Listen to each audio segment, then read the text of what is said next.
O enunciado do exercício 10 diz que a probabilidade de Paulo ir a um jogo é 1/3 e a probabilidade de Beto não ir a esse jogo é 2/5.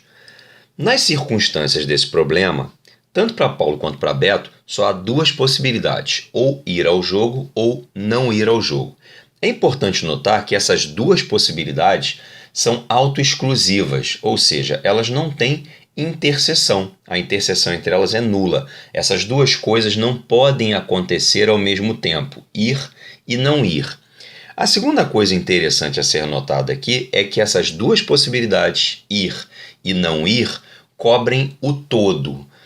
Essas duas observações de que elas não têm interseção e de que elas juntas cobrem todas as possibilidades, me permite, através de uma das probabilidades, calcular a outra. Isso vai ficar mais claro na tabela. O enunciado nos diz que a probabilidade do Paulo ir ao jogo é de 1/3. Então vamos preencher a tabela aqui com essa informação, 1/3. E a probabilidade do Beto não ir é de 2/5. Olhando para Paulo, como eu sei que ir e não ir tem interseção nula e essas duas situações cobrem todas as possibilidades, então eu consigo afirmar que a probabilidade de Paulo não ir ao jogo é 2/3. Por que 2/3? Porque esse é o valor que completa 1/3 para que a soma dê 1, que é a probabilidade total. E da mesma forma, como ir e não ir não tem interseção e cobrem todas as possibilidades, se a probabilidade do Beto não ir ao jogo é de 2/5, então a probabilidade dele ir é de 3/5, porque 3/5 é o que completa 2/5 para dar soma igual a 1. Agora a gente vai carregar essas informações e juntar o que pode acontecer com Paulo e com Beto simultaneamente. Vamos para uma nova tabela em que eu coloco as 4 possibilidades que nós temos nesse problema. Ambos irem ao jogo, ambos não irem ao jogo, Paulo ir e Beto não, ou Beto ir e Paulo não. Vamos primeiro calcular a probabilidade de que os dois compareçam a esse jogo. Eu sei que a probabilidade do Paulo ir ao jogo é de 1/3. Então vou anotar isso aqui. E eu sei que a probabilidade do Beto ir ao jogo é igual a 3/5. Acontece que Paulo e Beto vão ao jogo simultaneamente. Paulo ir ao jogo e Beto ir ao jogo são eventos independentes. Um não depende do outro para acontecer. Nesse caso, como quando dois eventos são independentes e a gente quer a probabilidade da interseção deles, ou seja, de que os dois aconteçam, a gente multiplica essas probabilidades. Portanto, a probabilidade dos dois comparecerem ao jogo é 3/15. E o mesmo vai acontecendo para os 3 casos abaixo. Probabilidade de Paulo ir é 1/3. Probabilidade de Beto não ir é 2/5.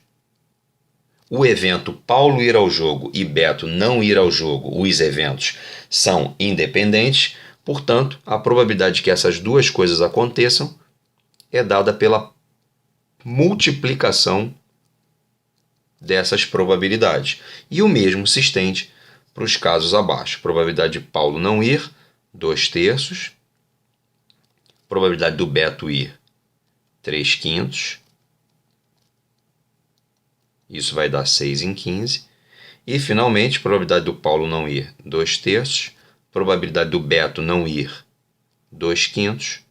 E isso vai dar 4/15. Talvez você possa ter se incomodado porque eu tive a possibilidade de simplificar algumas dessas probabilidades e não o fiz. Eu não o faço pelo seguinte: eu tenho a praxe de, sempre que eu termino de montar essa tabela, eu somo todas as probabilidades para ver se essa soma dá 1. Se essa soma não der 1, algo de errado aconteceu no meio desses cálculos. Então vamos conferir. 3 com 2, 5, estou somando só os numeradores. 5 com 6, 11, 11 com 4, 15 sobre 15. De fato, a soma dessas probabilidades deu 1. Então, vamos continuar. Agora, eu vou me concentrar na pergunta. A pergunta é: qual é a probabilidade de que pelo menos um deles vá ao jogo? E quando esse termo pelo menos aparece no problema, normalmente isso quer dizer que você tem mais de um caso satisfazendo aquilo que está sendo pedido. De fato, esse caso aqui, primeiro, é um caso em que pelo menos um deles vai ao jogo. Os dois vão, então pelo menos um vai. O segundo caso também satisfaz e o terceiro caso também satisfaz. Como essas três coisas que foram marcadas, esses três casinhos que foram marcados, não podem acontecer simultaneamente, ou acontece o primeiro, ou acontece o segundo, ou acontece o terceiro, isso nos remete a uma soma. Portanto, para resolver este problema, para responder a este problema, eu preciso somar essas probabilidades. Então, 3 com 2, 5, 5 com 6, isso vai dar 11 sobre 15. Digamos que esse é o caminho construtivo. Existe um segundo caminho para resolver esse problema, que eu vou chamar de método destrutivo, que consiste no seguinte: eu tenho 4 casos: Paulo ir e Beto ir, Paulo ir, Beto não ir, Paulo não ir, Beto ir e ambos não irem. Desses 4 casos, 3 me interessam, os 3 primeiros. Então, em vez de somar as probabilidades dos 3 casos que me interessam, eu vou me concentrar na probabilidade daquele único que não me interessa. O caso que não me interessa tem probabilidade 4 sobre 15. Então, eu poderia ter chegado ao mesmo resultado para este problema pegando a probabilidade total, que é 1, e dela subtraindo a probabilidade daquilo que eu não quero. Então, o que eu fiz foi pegar a probabilidade total e tirar aquilo que eu não quero, que é 4 sobre 15. Dessa forma, o resultado da subtração vai dar 11 sobre 15, que é o mesmo resultado obtido anteriormente.